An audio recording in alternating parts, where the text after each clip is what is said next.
Hello, नमस्कार साथियों। स्वागत है आपका हमारे यूट्यूब चैनल ओपीएजू पॉइंट पर। आज पढ़ रहे हैं हम कक्षा 11 की प्रश्नमाला 8 है अनुक्रम एवं श्रेणी। उसके विविध प्रश्नमाला को हम पढ़ रहे हैं। देखो, उसमें हमने कुछ प्रश्न पूरे किए हैं और आज बाकी जो शेष प्रश्न बचे हैं वो सारे करेंगे। तो शुरू करें। देखो, तो इसका जो 11वां सवाल है वो दे रखा है, निम्नलिखित श्रेणियों के n पदों का योगफल ज्ञात करो। यानी इसके n पदों तक योगफल निकालना है और ये दिया गया है 5 + 55 + 555। इस प्रकार ये संख्याएं दी गई है। तो सबसे पहले क्या करेंगे, देखो हम इनको मान लेते हैं। माना Sn बराबर, इस प्रकार इसको हम मान लेते हैं। अब क्या करेंगे, देखो इसमें से 5 बार कॉमन ले लेंगे। कॉमन आ रहा है, यहाँ बचेगा 1 + 101 + 11 + 111 + बचेगा। और ये कुल n पदों तक है, ठीक है। क्यों, इसमें n पदों तक निकालना है। तो ये सारे पद कहाँ तक है, n पदों तक योगफल हमें निकालना है। अब उसके बाद में क्या कर देंगे, देखो Sn लिख दिया, 5/9 लिख देंगे। अंश को भी 9 से गुणा, हर को भी 9 से गुणा। हर को 9 लिख देना, अगर गुणा करना नहीं, हर वाले को केवल 12 रख दिया है और अंश वाले को 9 से गुणा कर दो। 9 + 99 + 999, इस प्रकार डैश डैश हो गया। अब आगे आ जाएगा Sn बराबर 5/9। अब इस 9 को लिख देंगे हम 10 - 1, ठीक है। 99 को लिख देंगे हम 100 - 1, 999 को लिख देंगे हम 1000 - 1, ठीक है। इस प्रकार ये डैश डैश लिख दिया। अब क्या करेंगे, देखो हम देख रहे हैं ये -1 - 1 कुल n बार आया हुआ है, ठीक है। और ये 10,000 100,000 ये भी n पदों तक आया हुआ है। तो इनको क्या अलग अलग लिखते हैं। देखो 5/9 लिख दिए, ठीक है। 10 + 100 + 1000, ठीक है। और ये कहाँ तक है, देखो n पदों तक है, n पदों तक है, ठीक है। उसके बाद में आगे लिख दो, माइनस लगा दो। और ये देखो 1 1 कितनी बार, n बार है, ठीक है। लिख दो आगे 1 + 1 + ये भी कहाँ तक है, देखो n पदों तक है, n पदों तक, ठीक है। n पदों तक है ये भी। यहाँ हो जाएगा Sn बराबर 5/9, ठीक है। ये होगा देखो 10, ये 10 की घात 2, 10 की घात 3 बन रहा है, डैश डैश डैश। और ये कहाँ तक है, n पदों तक है, n पदों तक। अब ये देखो 1 1 को हम n बार ले रहे हैं, 1 1 को n बार ले, कुल योग क्या होगा इनका, n हो जाएगा। जिस प्रकार मैंने कह दिया 1 को आप 5 बार लो, 1 1 को, तो कुल योग 5 को 5 ही होगा। 1 को 10 बार लो तो योग को 10 ही होगा। उसी प्रकार अगर 1 को n बार ले रहे हैं तो योगफल क्या केवल n ही होगा। तो यहाँ n लिख दो। अब ये देख रहे हैं, ये गुणों श्रेणी बन रही है, देखो। और गुणों तक देखो प्रथम पद यहाँ एक कितना, देखो प्रथम पद 10 है और सार अनुपात r का मान क्या है, देखो यहाँ पर 10 है। तो गुणों श्रेणी के n पदों तक योगफल निकाल लेते हैं। Sn का मान आ जाएगा 5/9। सूत्र क्या होता है योगफल का, गुणों श्रेणी के योगफल का सूत्र होता है Sn a कोष्टक r की घात n - 1/r - 1। यदि r का मान क्या दिया गया हो, 1 से बड़ा दिया। ये देखो एक r का मान 1 से बड़ा है, तो यहाँ देखो a का मान 10 लगा देंगे। आगे 10 की घात n - 1/10 - 1, ठीक है। और आगे आ जाएगा n। अब आगे हल करेंगे, ये यहाँ पर हो जाएगा 10 और यहाँ हो जाएगा 9। तो आगे यहाँ लिख रहे हैं Sn का मान आ जाएगा Sn बराबर 5/9 और यहाँ आ जाएगा 10 की घात n - 1। यहाँ 10 बार लेते हैं, 10/9 आ जाएगा। देखो ये 10/10 और ये 9 आ जाएगा 10 की घात n - 1, 10 की घात n - 1 और आगे लिखा है -n। अब 5/9 को गुणा कर देते हैं तो Sn का मान आ जाएगा 50/81 और 10 की घात n - 1 और 5/9 को n से गुणा करेंगे तो आएगा 5n/9। यही देखो हमें क्या प्राप्त हुआ, हमारा n पदों तक योगफल प्राप्त हुआ है। आपको इसको यहाँ तक करना है, इस प्रकार प्रश्न को करना है। यही क्या होगा, देखो इसका आंसर आ जाएगा। इसके बाद में आगे कर रहे हैं, इसका सवाल नंबर हम दूसरा कर रहे हैं। उसमें देखो पॉइंट के रूप में संख्या दी गई है, इसका दूसरा पॉइंट। आगे सवाल नंबर 11 का दूसरा पॉइंट 6 दिया गया है। आगे +0.66 +0.666 दिया गया है और इसमें भी कुल n पदों तक योगफल निकालना है। माना एस एन बराबर मान लेते हैं इनको 0.6, 0.66, 0.66, इस प्रकार ये n पदों तक है, n पदों तक। ठीक है, अब उसके बाद में यहाँ हो जाएगा एस एन बराबर, या बट्टा में आ जाएगा देखो 10, यहाँ बट्टा में आ जाएगा 100, ये 2 के बाद में पॉइंट है, और यहाँ बट्टा में आ जाएगा 1000। ठीक है, आगे डॉट डॉट ये कहाँ तक है, n पदों तक है, तो यहाँ रख दो आगे n पदों तक। अब क्या करेंगे, देखो इसमें से कॉमन आ गया, तो यहाँ बचेगा 1/10, 11/10। ठीक है, उसके बाद में 111/10 1000, और आगे डॉट डॉट डॉट ये कहाँ तक है, n पदों तक, n पदों तक। अब वही बात है, आगे अंश को भी 9 से गुणा, हर को भी 9 से गुणा, यहाँ आ जाएगा 6/9 लिख दो, यहाँ आ जाएगा देखो 9/10, यहाँ आ जाएगा 99/100, और यहाँ आ जाएगा 999/1000। आगे डॉट डॉट ये कहाँ तक है, देखो n पदों तक, यहाँ रख दो आगे n पदों तक। एस एन बराबर यहाँ पर मान हो गया ये 2/3। अब इसको क्या रखेंगे, देखो इसको रखेंगे हम 1 - 1/10, इनका देखो लघुत्तम 10 आएगा, 10 - 1 वापिस क्या आ जाएगा, 9/10 आ जाएगा। इसको लिखेंगे 1 - 1/100, लघुत्तम 100 आएगा, यहाँ बनेगा 99/100 आ रहा है वापिस। यहाँ लिखेंगे 1 - 1/1000। ठीक है, ये भी कहाँ तक है, देखो n पदों तक है, तो यहाँ लिख दो आगे n पदों तक। अब एस एन बराबर यहाँ आ जाएगा, देखो 2/3 यहाँ आ जाएगा, 1 1 1 1 n पदों तक है, देखो 1 + 1 + 1 ये n पदों तक है, n पदों तक। और बाकी देखो माइनस चिन्ह बाहर रख दो। ठीक है, बाकी यहाँ आ जाएगा देखो 1/10 + 1/100 + 1/1000, ये भी कहाँ तक है, देखो n पदों तक है, तो यहाँ रख दो आगे n पदों तक। ठीक है, अब क्या करेंगे, देखो आगे एस एन बराबर ये 2/3 आ गया है। अब यहाँ देख सकते हैं, देखो 1 1 कितनी बार है, n बार है, तो योग फिर क्या होगा, इनका n आ जाएगा, और यहाँ आ जाएगा 1/10 की घात 1, या 1/10 की घात 2, 1/10 की घात 3, डॉट डॉट डॉट n पदों तक है। अब यहाँ एक बात देख सकते हैं, देखो ये गुणो सरणी है। ठीक है, इसके अंदर देखो प्रथम पद कितना है, 1/10 है, सारानुपात r का मान भी क्या है, 1/10 है। ठीक है, तो सूत्र क्या हो जाएगा, इसमें देखो n का मान क्या है, r का मान 1 से क्या है, 1 से छोटा है, तो सूत्र क्या हो जाएगा, एस एन बराबर a 1 - r की घात n/1 - r, ये सूत्र लगाएंगे यहाँ पर। तो आगे यहाँ लिख देंगे, यहाँ हो जाएगा एस एन 2/3 यहाँ लिख देंगे। उसके बाद में यहाँ देखो मान इसका n है, माइनस ए का मान क्या है, देखो यहाँ ए का मान आपके पास में 1/10, तो यहाँ 1/10 रख दो। ठीक है, उसके बाद में 1 - r की घात n, r का मान 1/10 है, इसकी घात क्या लगा देंगे, देखो n बटे और 1 - 1/10। ठीक है, एस एन बराबर 2/3 n - 1/10। अब इन हल कर दो पहले इनको, इसका मान क्या आ जाएगा, 10 लघुत्तम आएगा, यहाँ बन जाएगा 9/10, उल्टे कर दो, यहाँ आ जाएगा 10/9, यहाँ लिख दो 10/9, और यहाँ आ जाएगा 1 - 1/, अब देखो 1 की घात n का मान 1 और 10 की घात n रख दो यहाँ। ठीक है, यहाँ तक ये हमने मान लिख लिया है। अब एस एन का मान क्या आ जाएगा, देखो यहाँ पर 10 से 10 ये कट जाएगा।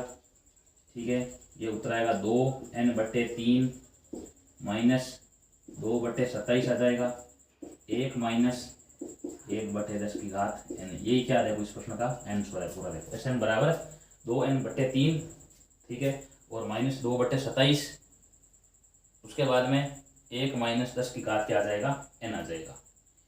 इस प्रकार हमने प्रश्नों को पूरा कर लिया है। सवाल नंबर ये हो गया 11वें का दूसरा। उसके बाद में आगे सवाल नंबर कर रहे हैं इसका 12वां कर रहे हैं।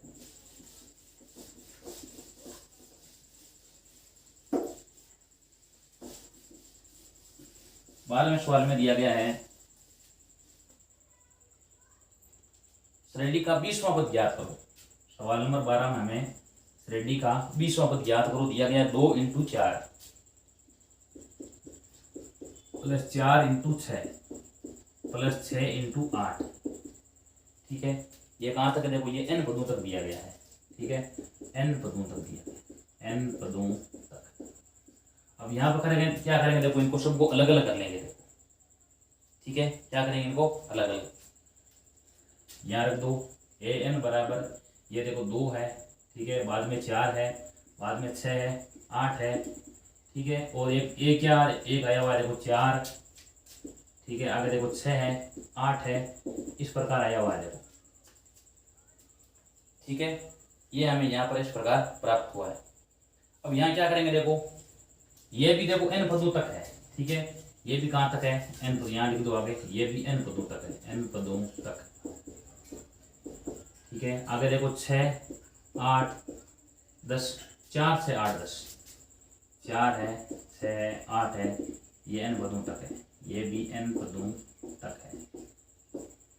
यहाँ देखो बीच में प्लस का चिन्ह भी लगा सकते हैं। देखो यहाँ 2 + 4 + 6 ऐसा भी कर सकते हैं, 2 + 4 + 6 + 8, और यहाँ लिख सकते हैं 4 + 6 + 8। अब इसका हम क्या करेंगे? देखो nवां पद ज्ञात करेंगे, इसका भी हम nवां पद ज्ञात करेंगे, क्योंकि प्रश्न में 20वां पद निकालना है और कुछ नहीं करना, योग नहीं निकालना है, हमें क्या निकालना है? nवां पद निकालना है। तो सूत्र यहाँ पर ये देखो समान श्रेणी बन रही है। सूत्र हो जाएगा इसका n बराबर a + n - 1 × d। अब इस श्रेणी में देखो a का मान क्या है? a का मान इसके अंदर 2 है, n का मान n रख दो -1, और d का मान यहाँ कितना देखो 2। आगे वाले श्रेणी में देखो n का मान यहाँ a का मान 4 है, प्लस n - 1, और d का मान कितना है? 2 है। an बराबर यहाँ हल कर देंगे, देखो 2 + 2n - 2, यहाँ आ जाएगा 4 + 2n - 2। an बराबर ये उतरा जाएगा, यहाँ पर उतराएगा 2n, यहाँ उतराएगा 2n + 2। an का मान यहाँ हो जाएगा, देखो गुणा कर लेते हैं 2n से, यह आ जाएगा 2n² प्लस आ जाएगा 4n। इतना कर लिया है, 4n + 4n² आ गया। अब क्या करेंगे? देखो इसमें 20वां पद हमें ज्ञात करना है, यानी n का मान क्या रख दो यहाँ पर? 20। n बराबर रख दो यहाँ 20 रखने पर, n का मान क्या रखेंगे? 20। यहाँ हो जाएगा देखो a 20 आ जाएगा, a 20 बराबर में 4 × 20 का वर्ग हो जाएगा, और बाद में 4 × 20 हो जाएगा। a 20 का मान आ जाएगा यहाँ, ये हो गया देखो 400 × 1600, और प्लस आ जाएगा 80। तो a 20 का मान आ जाएगा यहाँ पर 1680। तो यानी 20वां पद क्या प्राप्त हुआ है? 1680 प्राप्त हुआ है। इस प्रकार ये सवाल नंबर है 12वां सवाल हमने कर लिया है। अब आगे सवाल नंबर करते हैं 13वां। यहाँ तक हमने करना, देखो इनको दोनों को अलग अलग करना है, क्योंकि यहाँ 2 तरह की समान श्रेणी बन रही है। इसको अलग लिखेंगे, इसको अलग लिखेंगे, इसका अलग से nवां पद ज्ञात करेंगे, इसका अलग से nवां पद ज्ञात करेंगे, बाद में गुणा कर लेंगे, अंत में उतरेगा 4n² + 4n। अब इसमें पूछा है 20वां पद ज्ञात करो। 20 यानी n का मान 20, a 20 का मान आ जाएगा, a 20 का मान यहाँ 20 का मान रख देंगे, n की जगह 20, उतरा जाएगा 1680। आगे सवाल नंबर है 13। कोई किसान एक पुराने ट्रैक्टर को 12,000 रुपए में खरीदता है, यानी ट्रैक्टर का मूल्य दे रखा है 12,000 रुपए। सवाल नंबर 13।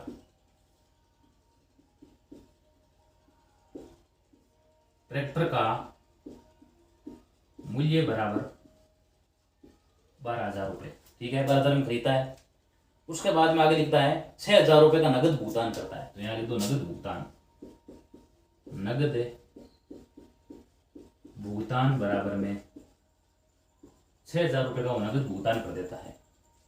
अब शेष राशि क्या बची है? शेष लिख दो आप, शेष राशि, शेष राशि ट्रैक्टर 12,000 का है, 12,000 माइनस 6,000 यानी आ जाएगा बराबर में 6,000 रुपये आया हुआ है।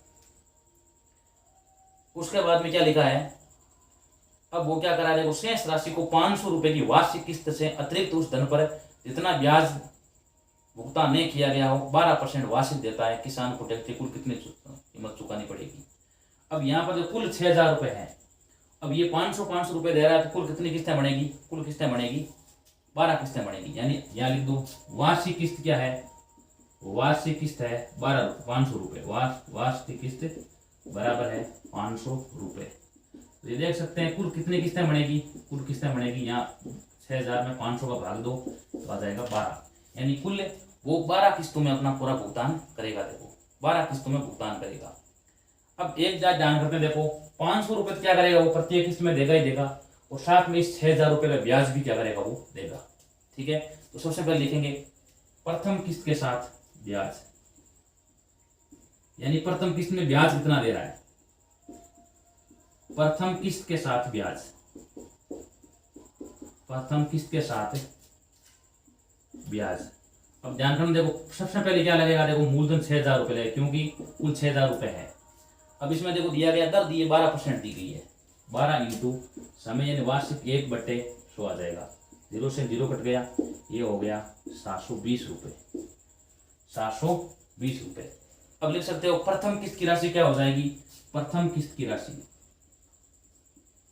प्रथम यानी प्रथम की राशि क्या होगी? देखो 500 रुपये क्या वो देगा ही, और साथ में 720 रुपये ब्याज का भरेगा, तो यह आ गया 1220 रुपये। वो क्या करेगा? प्रथम किस्त का देगा 1220 रुपये।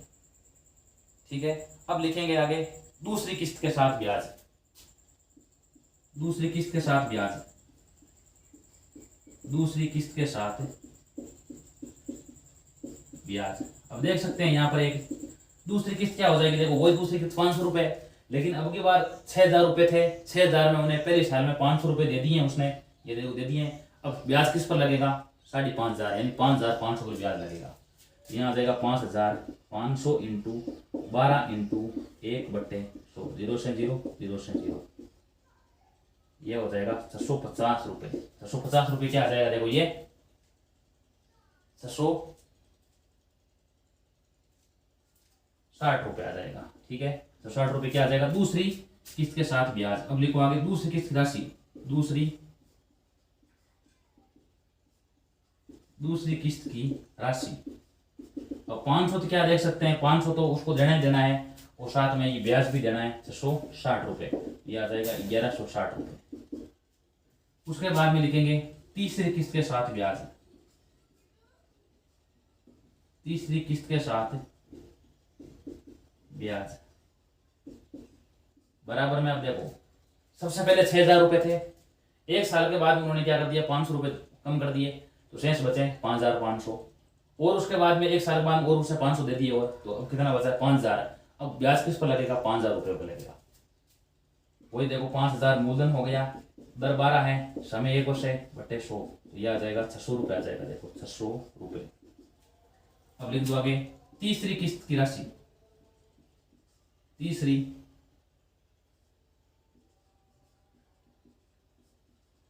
किस्त की राशि ये हो जाएगी, देखो 500 रुपये तो उसको देने ही देना है, और 600 ब्याज के कुल कितने हो गए? देखो 1100 रुपये हो गए। हमने 3 पद याद कर दिए। पहला पद क्या प्राप्त हुआ है? पहला पद हुआ है 1220, दूसरा पद हुआ है 1160, तीसरा पद 1100 प्राप्त हुआ है। अब यहाँ देख सकते हैं इस रेडी बन रही है। देखो इसका प्रथम पद तो क्या है? देखो प्रथम पद तो क्या है? 12 किस्तें दी गई। इसका प्रथम पद ए बराबर में 1220 है, 1220। ठीक है, और डी का मान क्या होगा? सार्वयंत्र क्या होगा? 1160 माइनस 1220, 1160 माइनस 1220 बराबर बचेगा माइनस का 60।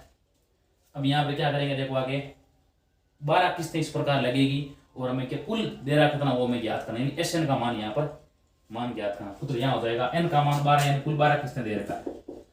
एस एन बराबर योगफल निकालना है समान श्रेणी का 2a plus n minus 1 into D. यहाँ हो जाएगा S12 बराबर 12/2 लगा दो, 2 इंटू प्रथम पद ए का मान कितना? देखो 1220 है, यहाँ लगा दो 1220 प्लस 12 माइनस 1, और डी का मान कितना? देखो डी का मान है माइनस का 60। यहाँ देखो माइनस 60 है, यहाँ लिख देंगे 6, और यह हो गया 2440, और 11 को माइनस 60 से गुणा करेंगे, यह आ जाएगा माइनस का 660 आ जाएगा। घटा देंगे, देखो ये 0 हो गया, 14 में से 6 8 बच गया, 13 में से 6 7 बच गया, ये हो गया 1। उत्तर क्या आ जाएगा इसका 0। 48 का 4 हासिल हो गई, और 42 4 46 के 4 86 4 हासिल की होगी, और ये कितना हो गया देखो 10,680 रुपये। ये क्या करेगा देखो, इतना वो क्या करेगा कुल रुपए देगा। ठीक है, इतनी क्या है उसके द्वारा दी गई कुल राशि है। अब देखो साथ में वो क्या करा देखो 6,000 रुपये और भुगतान कर रहा है। ठीक है, इतना तो क्या करा देखो, इतना तो शेष राशि बची है 6,000 रुपये। 6,000 को मिला करके 6,000 और ब्याज मिला करके 10,680 रुपये जमा कराता है, और उसने 6,000 क्या कर दिए थे सबसे पहले भुगतान कर दिए थे। ठीक है, अब देख सकते हैं ट्रैक्टर की चुकाई गई कुल राशि कितनी है। देखो लिख सकते हैं ट्रैक्टर की चुकाई गई कुल राशि, चुकाई गई कुल राशि बराबर में 10,680 तो ब्याज के, और ये 6,000 रुपये जमा करा रहा है, और 6,000 उसने सबसे पहले भुगतान कर दिए थे। ये कितने हो गए कुल 16,680 रुपये। ये क्या देखो इसका आंसर है। इस प्रकार उस व्यक्ति ने कुल 16,680 रुपये जमा करवाए हैं। इस प्रकार हम सवाल को कर सकते हैं। सबसे पहले क्या करेंगे, ट्रैक्टर का कुल मूल्य 12,000 रुपये, नगद भुगतान 6,000 रुपये कर दिया है, शेष राशि 6,000 रुपये कर दिए हैं। अब वार्षिक किस्त क्या है देखो, वार्षिक किस्त कह रहा है वो 500 रुपये की किस्त जमा करेगा, क्योंकि कुल 12 किस्तों में दे रहा है, तो इसमें 12 का भाग देंगे तो 500 रुपये किस्त का आ जाएगा। अब प्रथम किस्त के साथ राशि ब्याज, प्रथम किस्त में ब्याज किसका लगेगा देखो 6,000 रुपये, 6,000 इंटू 12% दर है इंटू 1/100 तो 720 आ जाएगा। अब प्रथम किस्त की राशि 500 रुपये किस्त है, और 720 ब्याज गए तो 1220 रुपये। दूसरी किस्त के साथ ब्याज, अब 500 रुपये जमा करा दिए उसने, तो शेष बचा है 5,500 इंटू 12 इंटू 1/100 60 रुपये। तो दूसरी की राशि क्या हो जाएगी, वही 500 किस्त है ही, और ये 660 ब्याज के कुल हो गए 1160।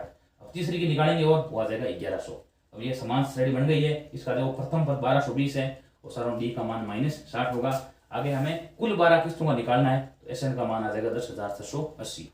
अब प्रश्न पूछा गया है, बताइए कि ट्रैक्टर की कुल कितनी कीमत चुकानी पड़ेगी उसको। 6,000 रुपये तो वो सबसे पहले दे रहा था, और ये 6,000 रुपये इसके ब्याज के कुल जमा करेगा 10,680 दे रहा है, तो कुल क्या हो जाएगा 10,680 प्लस 6,000, उत्तर आ जाएगा इसका 16,680।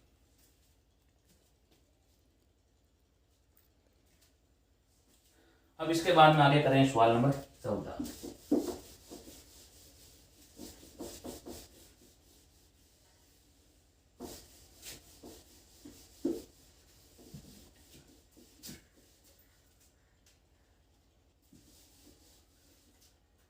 चौदह दिया गया है, शमशाद अली 22,000 रुपये स्कूटर खरीदता है, वे 4,000 रुपये नकद देता है, शेष राशि को 1,000 रुपये की वार्षिक किस्त से उस पर जिसका भुगतान नहीं किया गया हो 10% वार्षिक ब्याज देता है, उसे स्कूटर की कुल कितने कीमत चुकानी पड़ेगी।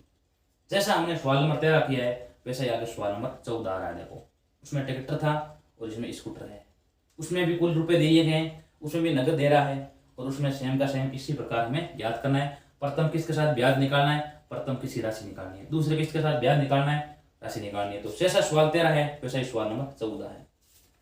आगे हम सवाल नंबर करें 15 नंबर में लिखा गया है, एक व्यक्ति अपने 4 मित्रों को पत्र लिखता है, वे प्रत्येक को उसके नकल नकल करके 4 दूसरे व्यक्ति को भेजने का निर्देश देता है तथा उनसे ये भी कहना देता है कि वे प्रत्येक पत्र प्राप्त करने वाले व्यक्ति इस श्रृंखला को जारी रखें और ये कल्पना करें कि श्रृंखला न टूटे तो वे 8 पत्रों के समय भेजे जाने की तक कितना डाक खर्च होगा, जबकि एक पत्र का डाक खर्च 50 पैसे है। अब इसमें देखो देख रहे हैं सबसे पहले क्या बन रहा है, देखो सबसे पहला व्यक्ति 4 को दे रहा है, उसके बाद में किसको दे रहा है, वो 4 और को दे रहा है, वो कितने को देगा। देखो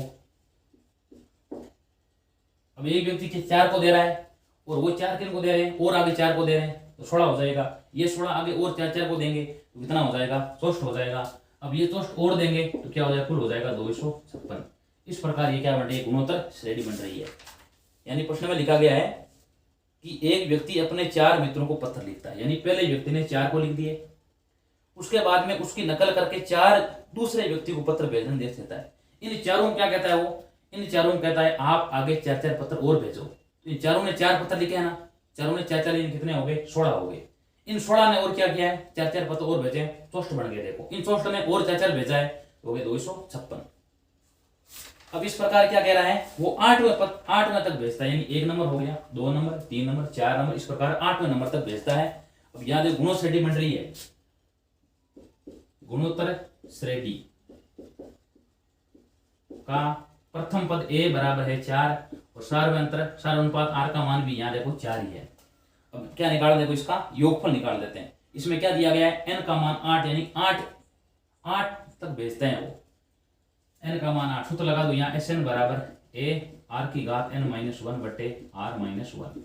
यहाँ क्या देखो r का मान 4 दिया गया है, r का मान 1 से देखो बड़ा है, r का मान 1 से सूत्र यह लगाएंगे, n का मान 8 है तो ये S8 बराबर में हो जाएगा, a का मान 4 है, r का मान 4 की घात 8 माइनस 1 बटे 4 माइनस 1, ये हो जाएगा S8 बराबर 4 बटे 3।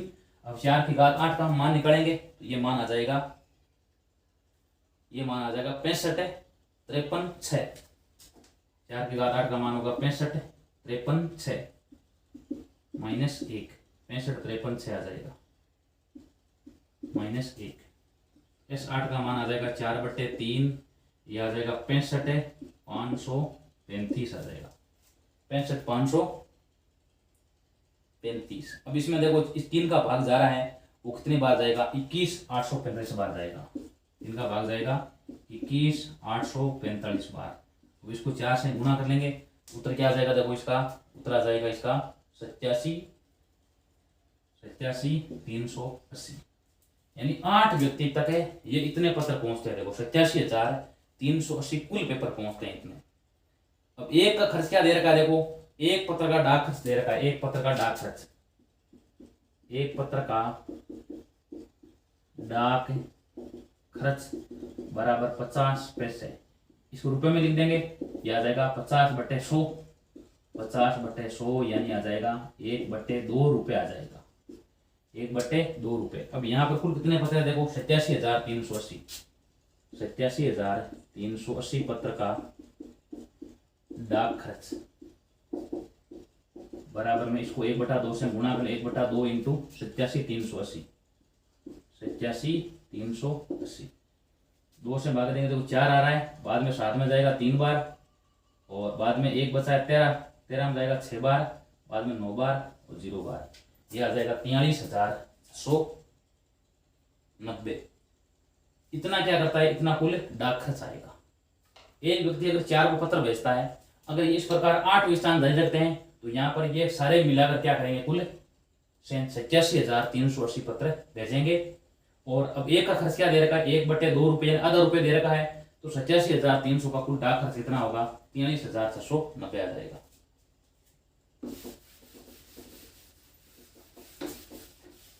आगे उसके बाद में सवाल नंबर 16 लिखा गया है, एक आदमी ने बैंक से 10,000 रुपये 5% वार्षिक साधारण ब्याज की दर से जमा किए। जब से रकम बैंक में जमा की गई, 15वें वर्ष तक उसके खाते में कुल कितनी रकम जमा हो गई, 20 वर्षों बाद कुल कितनी रकम जमा हो गई है बैंक में। अब देखो पहले क्या लिखते हैं, देखो बैंक में जमा धन,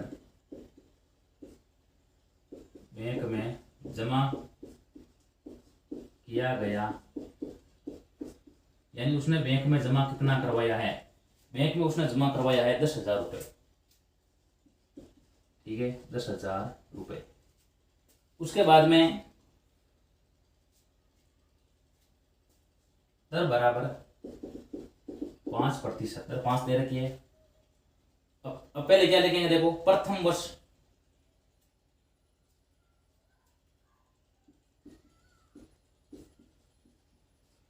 प्रथम वर्ष जमा धन पर ब्याज, यानी एक पहले साल में ब्याज कितना लग रहा है, प्रथम वर्ष जमा धन पर ब्याज बराबर में देखो 10,000 रुपये क्या है, मूलधन है, इंटू समय कितना है, समय 1 वर्ष है, और दर क्या दे रखी है, दर 1 दे रखी है, तो ये आ जाएगा बराबर में 500 रुपये, 500 रुपये। अब ये क्या होगा, देखो 500 रुपये क्या हो जाएगी, इसमें जुड़ जाएंगे, देखो साथ में, इसमें साथ में जुड़ेंगे क्यों, क्योंकि 10,000 रुपये तो क्या है, मूलधन है, और 5,000 रुपये ब्याज के हो रहे हैं, 1 साल के बाद में ये इसमें जुड़ जाएंगे। एक वर्ष बाद, एक वर्ष बाद जमा धन कितना हो जाएगा? देखो 10,000 रुपये तो उसके मूलधन के हैं और 500 रुपये ब्याज के हो गए, यानी ये हो गए 10,500 रुपये हो गए, 10,500।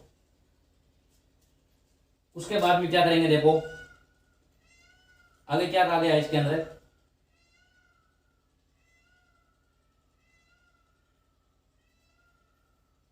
सबसे पहले कितने थे? देखो 10,000 थे। और उसके बाद में क्या करेंगे? देखो प्रथम वर्ष जमा धन पर ब्याज हो गया 500 रुपये। अब उसके बाद में क्या करेंगे? देखो 2 वर्ष बाद में ब्याज क्या आएगा? देखो 10,000 इंटू 5 इंटू 2/100 आ जाएगा। 0 से 0 कट गया, ये कितना आएगा? देखो 1,000 रुपये आ जाएगा। तो आप यहाँ को याद रखना, आपको दूसरे वर्ष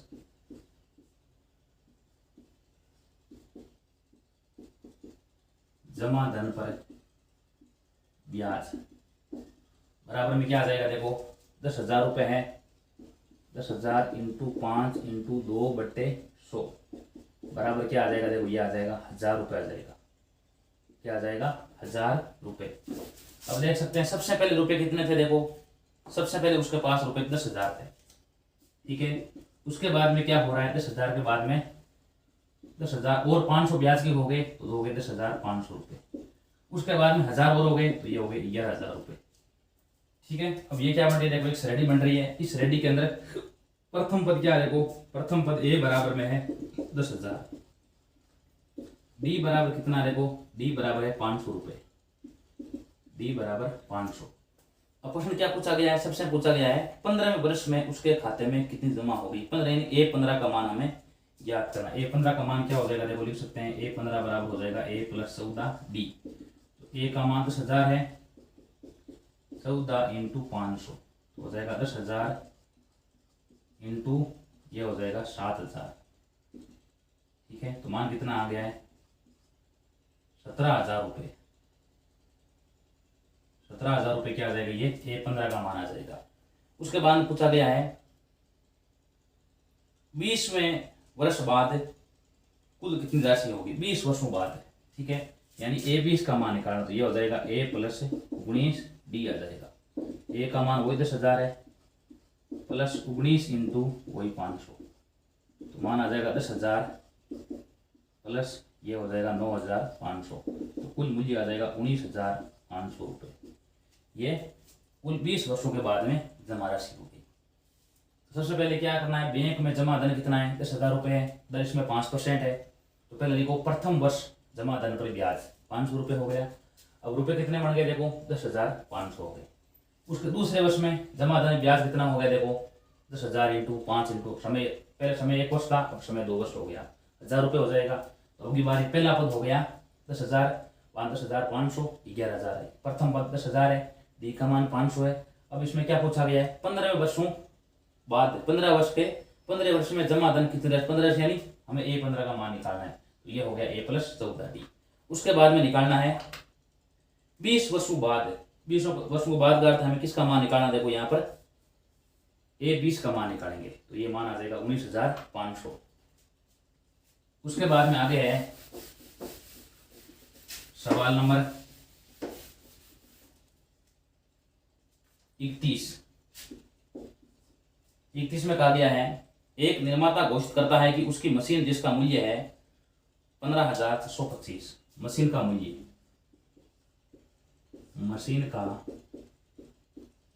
मूल्य बराबर दे रखा है 15,625 रुपये दे रखा है। उसके वर्ष से हर वर्ष में 20% इधर से उसका अवमूल्यन का अर्थ होता है मूल्य में कमी होना, मूल्य में कमी हो रही है। और 5 वर्ष बाद मशीन का अनुमानित मूल्य क्या होगा? तो यहाँ पर सूत्र लगेगा। देखो एक सूत्र होता है मिश्रधन बराबर मूलधन इंटू 1 + दर बट्टे 100 की घात समय, और माइनस मूलधन आपको यहाँ पर नहीं लगाना है। अब यहाँ अवमूल्यन मूल्य कमी हो रही है, तो यहाँ पर क्या लेंगे? दर लेंगे माइनस की लेंगे। दर किसकी लेंगे? माइनस की लेंगे, ठीक है। यहाँ पहले क्या लेंगे? देखो लिख दो 5 वर्ष बाद 5 वर्ष बाद मशीन का मूल्य,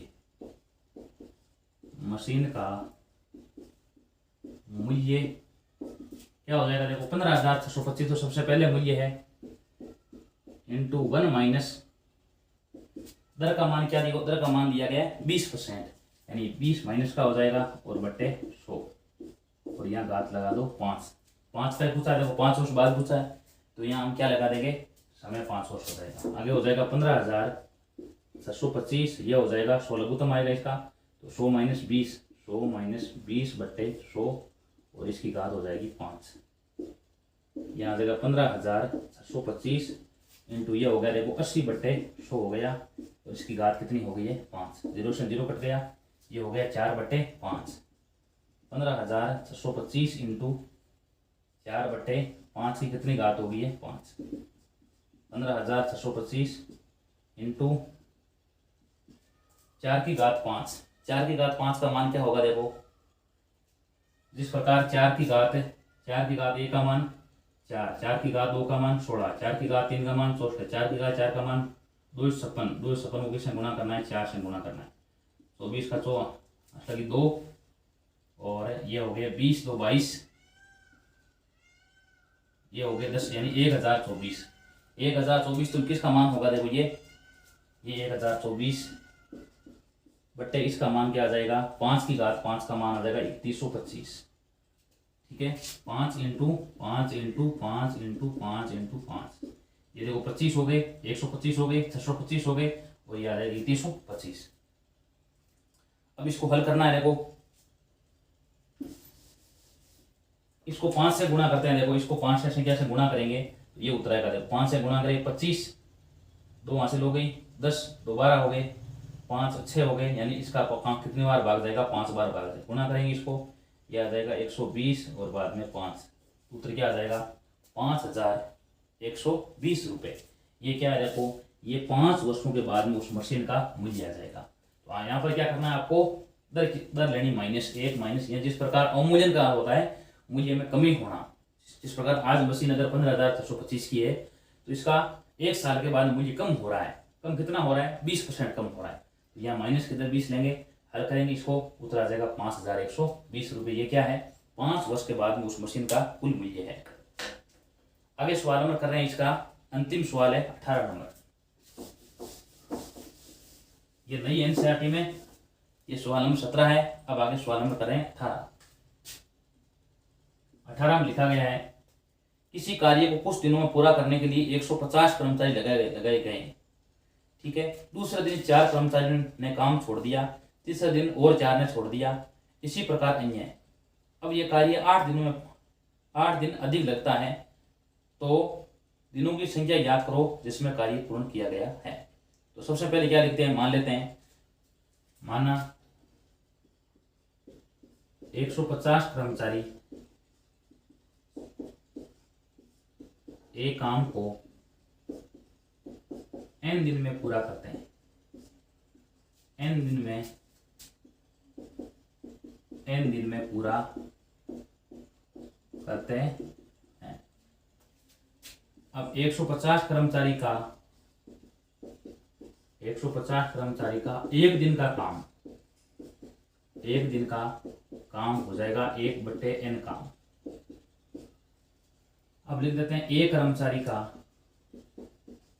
एक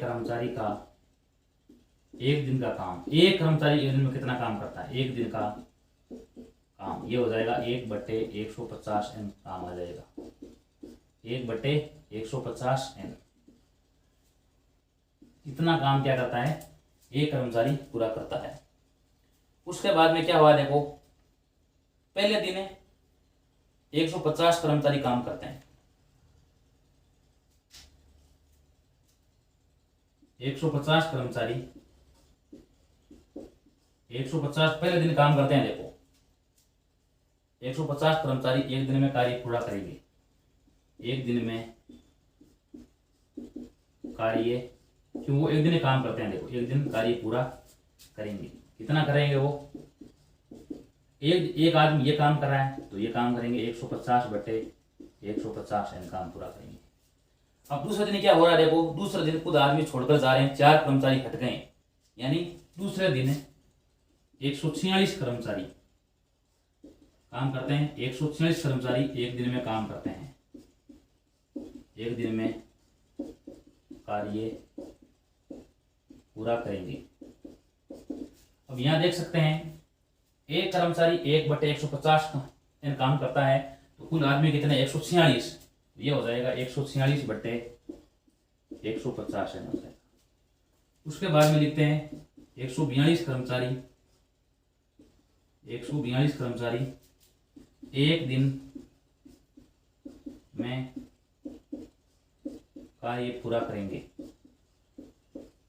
कितना काम पूरा करेंगे, अब की बार आ जाएगा 142/150 आ जाएगा। इस प्रकार की क्या हमारी एक श्रेणी बन रही है, ठीक है। और इस श्रेणी में क्या हो रहा है, अब की बार इस प्रकार काम करें आदमी, तो वहां पर क्या लगता है n प्लस, यानी कुल n दिन में होता है।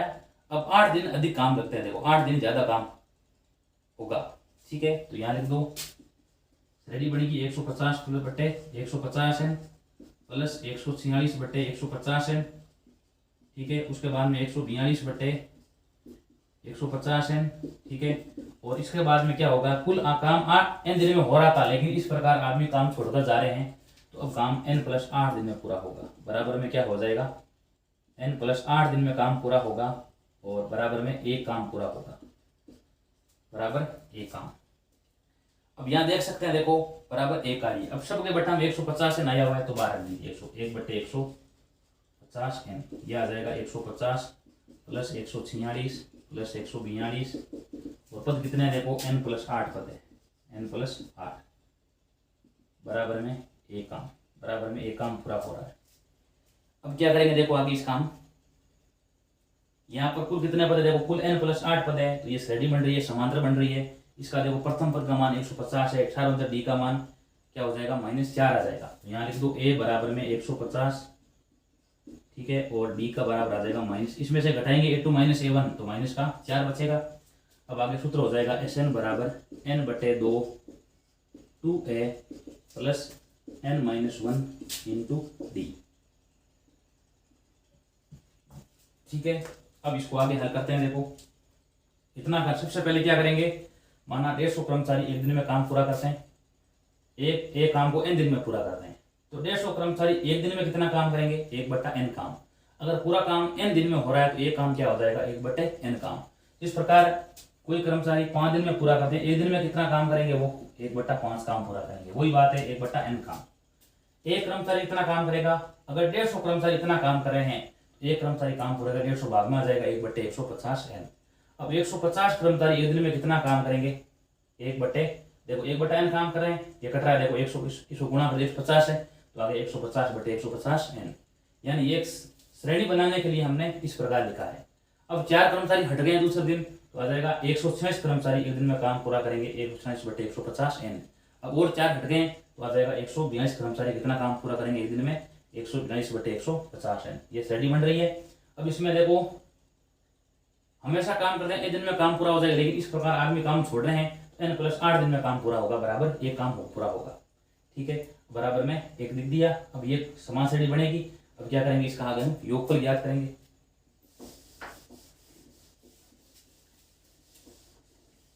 तो यहां लिख देंगे हम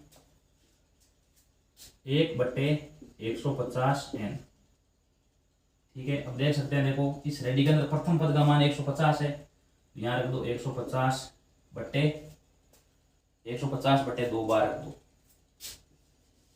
n का मान कितना देखो, n का मान है n+2, n+8, n+8/2 यहाँ रख दिया। उसके बाद में 2a 2 × 150 प्लस n का मान कितना है, n+8 है, -1, d का मान -4 बराबर में 1। अब 150 यहाँ क्या कर दो, आगे गुणा में भेज दो इनको, तो n+8 आ जाएगा। ये देखो 300 ही भेज दो बराबर में, आगे 300 भेज देते हैं, तो ये आ जाएगा 300, और ये आ जाएगा n+7, और यहाँ -4 आ जाएगा, और बराबर में आगे लिख दो 300। हल करते हैं इसको, यह आ जाएगा n प्लस 8 300 माइनस का 4n माइनस 28 बराबर 300। यह आ जाएगा n प्लस 8, 300 में से 28 घटाएंगे क्या बचेगा, देखो 220 घटाएंगे 200 से बचेगा, यह बचेगा 272 माइनस का 4n बराबर में आ जाएगा 300। अब क्या करें, गुणा कर दें इनको, पहले n प्लस 8 को गुणा करेंगे, ठीक है। n प्लस 8 को दोनों गुणा करना है, n को गुणा किया 272 से 272 आ गया, n को 4 से गुणा किया माइनस का 4n स्क्वायर, 8 से गुणा कर देंगे 16 हो गया, 57 हो गया, और ये 17 स्वतंत्र माइनस का हो गया 32n बराबर 300। ये हो गए 272n माइनस 4n स्क्वायर हो गए, और उसके बाद में आ गया माइनस का 32n हो गया, ठीक है, और बराबर में 300, ठीक है। यहाँ हो जाएगा 300n, ये देखो 300n लिख दो, यहाँ 300n हो जाएगा। ये 2 से गुणा करेंगे, ये हो जाएगा 1776 हो जाएगा।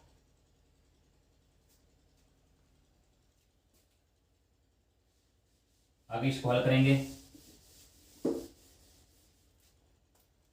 272 और ये हो गया 4n स्क्वायर हो गया, 272 को n से 272n हो गया, ये हो गया माइनस 4n स्क्वायर हो गया, 8 को गुणा करेंगे 72 से, तो ये हो जाएगा 8 को 2 से 16, एक हासिल हो गई, और 57 हो गए, और 16 5 21 हो गई, यहाँ पर हो जाएगा 2176, और 8 को गुणा किया माइनस 32n हो गया। अब पहले लिख दो माइनस 4n स्क्वायर, पहले लिख दो, उसके बाद में ये कितना हो जाएगा, देखो 272 में से 32 घटाएंगे, यहाँ क्या बचेगा, देखो 2 में से 2 0 बच गया है, 7 में से 3 4 बच गया है, ये हो जाएगा 240, ठीक है। ये लिख दो प्लस के 240 माइनस के 300 आ जाएंगे, और उसके बाद में आगे लिख दो ये 300n है, आगे यहाँ पर भी 300n है, और प्लस के 2176 बराबर में 0। ये हो गया 4n स्क्वायर हो गया, कितना बचेगा, यहाँ बचेगा माइनस का बचेगा 60n, ठीक है। आगे जाएगा प्लस का 2176 माइनस का 4n कॉमन ले लेते, 4 कॉमन ले लो, यहाँ बचेगा प्लस का n स्क्वायर बचेगा, और प्लस का बचेगा 15n बचेगा, और 2176 में किसका भाग देंगे, 4 का भाग देंगे 2176 में, तो ये बचेगा, पहले 5 बार गया भाग, ठीक है, उसके बाद में 17 हो जाएगा, 17 में 4 बार, यानी ये हो जाएगा 544 बराबर में 0, n square plus 15n minus 544 बराबर 0।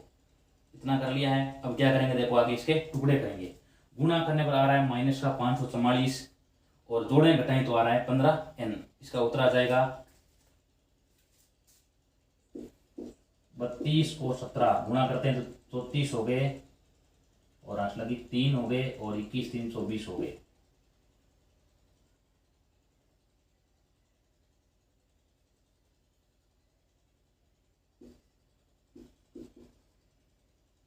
ठीक है, टुकड़े हो जाएंगे इसके 32n और माइनस 17n, यहाँ लिख दो n स्क्वायर प्लस का 32n माइनस 17n, और आगे लिख दो माइनस 544 बराबर 0, n common n plus 32 minus 17 common n plus 32, तो n प्लस 17 n माइनस 17 लिख दो पहले, तो n माइनस 17 यहाँ बढ़ेगा, और आगे आ जाएगा n प्लस 32, n माइनस 17 बराबर 0, n का मान आ गया पहले 17, n प्लस 32 बराबर 0, n का मान हो जाएगा माइनस 32। अब ये मान हो सकता है क्या, ये मान संभव नहीं है, क्यों संभव नहीं है, क्योंकि दोनों की संख्या ऋणात्मक नहीं होती है, तो ये मान तो संभव नहीं होगा, यानी n नॉट इक्वल क्या हो जाएगा माइनस 32। अब n का मान क्या हो जाएगा 17, n का मान 17, n का मान 17 प्राप्त हो रहा है। इसका अर्थ क्या है, कार्य अब आगे लिखा है, कार्य 8 दिनों के बाद में पूरा होगा, बाद में पूरा होगा 8 दिन के, तो 17 दिन तो अभी लग रहे हैं, और 8 दिन और जोड़ दो, यानी 25 दिन में कार्य पूरा होगा। अतः कार्य पूर्ण होगा। 17 दिन तो लगे रहे हैं, अगर 150 कर्मचारी काम कर रहे हैं तो 17 दिन लगेंगे, लेकिन कर्मचारी छोड़ रहे हैं तो हो जाएगा 25 दिन में काम पूरा होगा। इस प्रकार ये प्रश्न हमारा कंप्लीट हो जाता है। इसका क्या करना है, यहाँ टुकड़े करना है इसके बाद में, और इसका उत्तर आ जाएगा 25 दिन। 17 n का मान 17 होगा, लेकिन 8 दिन एक्स्ट्रा क्यों लग रहे हैं, क्योंकि कर्मचारी 4 छोड़ रहे हैं। देखो पहले 150 कर्मचारी आ रहे थे, बाद में और 4 कम हो गए, और 4 कम हो गए, इस प्रकार 4 कर्मचारी कम होने के कारण 8 दिन उस काम में एक्स्ट्रा टाइम लग रहा है। इस प्रकार हमारी ये प्रश्नमाला कंप्लीट होती है, विविध प्रश्नमाला 8। और हमने सारे प्रश्न 18 प्रश्न कंप्लीट किए हैं और आगे के वीडियो में हम नई प्रश्नमाला स्टार्ट करेंगे। यदि आपको वीडियो अच्छा लगा तो वीडियो को लाइक कीजिए, शेयर कीजिए, कमेंट कीजिए और इस चैनल को सब्सक्राइब कीजिए। धन्यवाद।